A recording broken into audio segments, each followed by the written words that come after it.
আল্লাহর রাসূল বলেন, ও দুনিয়ার মানুষেরা, হাসরের কঠিন ময়দানে, মুসিবতের দিনে, বিপদের দিনে 5টা প্রশ্নের জবাব দেওয়া ছাড়া কোনো মায়ের সন্তান, কোনো আদম সন্তান এক কদম এদিক সেদিক হইতে পারবে না। স্টেট দাঁড়ায় থাকতে হবে। 1 নাম্বার প্রশ্ন আল্লাহ তাআলা করবে, ও বান্দা, জীবন কোন পথে কাটাইছো? জীবন কোন কাজ করে কাটাইছো বলো। 60 বছরের জিন্দেগি কোন কাজ করে কাটাইছো? 70 বছরের জিন্দেগি কোন কাজ করে কাটাইছো বলো। 2 নাম্বার আল্লাহর রাসূল বলেন, আল্লাহ জিজ্ঞাসা করবে, ও আমার বান্দা, তোমাকে তো আমি যৌবনের নিয়ামত দান করেছিলাম, যৌবনের নিয়ামতটা তুমি কোন কাজ করে কাটাইছো? তুমি কি জেনা ব্যভিচার করে কাটাইছো, নাকি যৌবনে ইবাদত করছো? যৌবনে ইবাদত করবে এ সংখ্যা সমাজে খুব কম। কথা বলেন ঠিক কি না?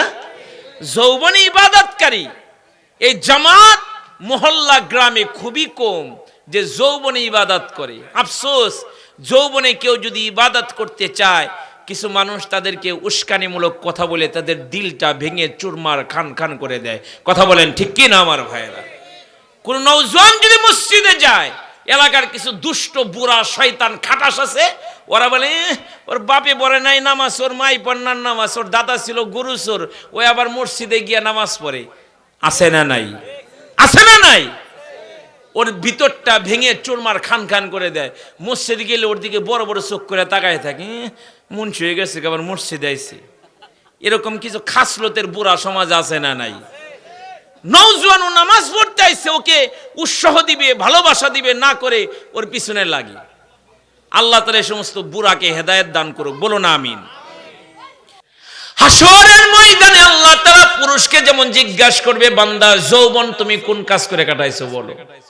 নারীকেও আল্লাহ তাআলা যৌবন দান করছে, নারীকেও আল্লাহ জিজ্ঞাসা করবে, যৌবন তুমি কোন কাজ করে কাটাইছো? তুমি কি জেনা ব্যভিচার করে কাটাইছো, নাকি সেজদায় কাটাইছো? জিজ্ঞাসা করবে আল্লাহ তাআলা। আমার ভাইয়েরা, আমার বাবাজিরা, পর্দার আড়ালের মা বোনেরা, 3 নম্বর আল্লাহ তাআলা জিজ্ঞাসা করবে, ও বান্দা, কোন পথে মাল উপার্জন করেছো? মাল কোন পথে উপার্জন করছে? চাঁদাবাজি কইরা, চাঁদাবাজি কইরা, নেতাগিরি কইরা, চাঁদাবাজি কইরা মাল কামাইছো, নাকি কষ্ট করে কামাইছো, হালাল পথে কামাইছো? কে জিজ্ঞাসা করবে? কে জিজ্ঞাসা করবে? আল্লাহ জিজ্ঞাসা করবে। বলেছেন মুহাম্মদুর রাসূলুল্লাহ সাল্লাল্লাহু আলাইহি ওয়াসাল্লাম, মাল তুমি কোন পথে আয় করছো বান্দা? সুদের টাকা লাগায় নাকি ঘুষ খায়া? এসব কোম্পানির লোক আমাদের সমাজে আছে না নাই? আল্লাহ তাআলা আমাদেরকে হেদায়েত দান করুক, বলেন না আমিন, আমিন।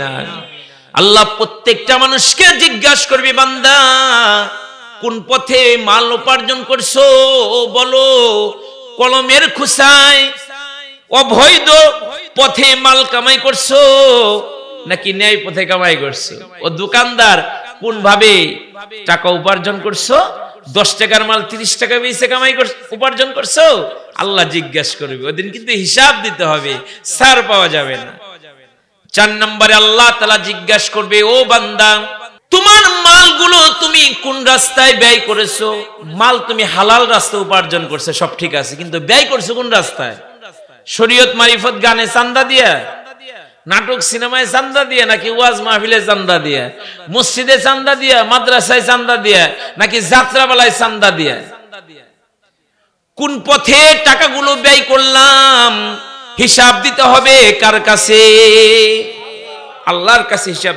সহিহ হাদিস শোনাইতেছি, ঠাকুমার জুরির গল্প না দোস্ত, তিরমিজি শরীফের হাদিস।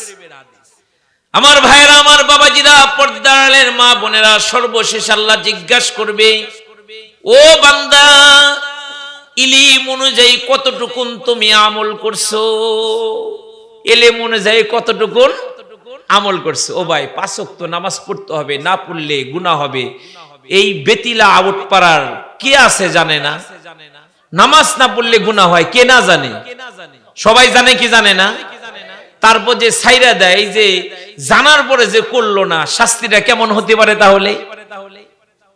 আল্লাহ, শাস্তিটা কেমন হতে পারে তাহলে? মুখে বলতেছি সহজে, ও ভাই একটু চিন্তা করুন না, কেমন হতে পারে? আল্লাহ জিজ্ঞাসা করবে ইলম অনুযায়ী কতটুকু না আমল করেছো বান্দা, আল্লাহ জিজ্ঞাসা করবে। এই 5 প্রশ্নের উত্তর রেডি রাখার দরকার আছে না নাই? ও ভাই রেডি রাখার দরকার আছে না নাই?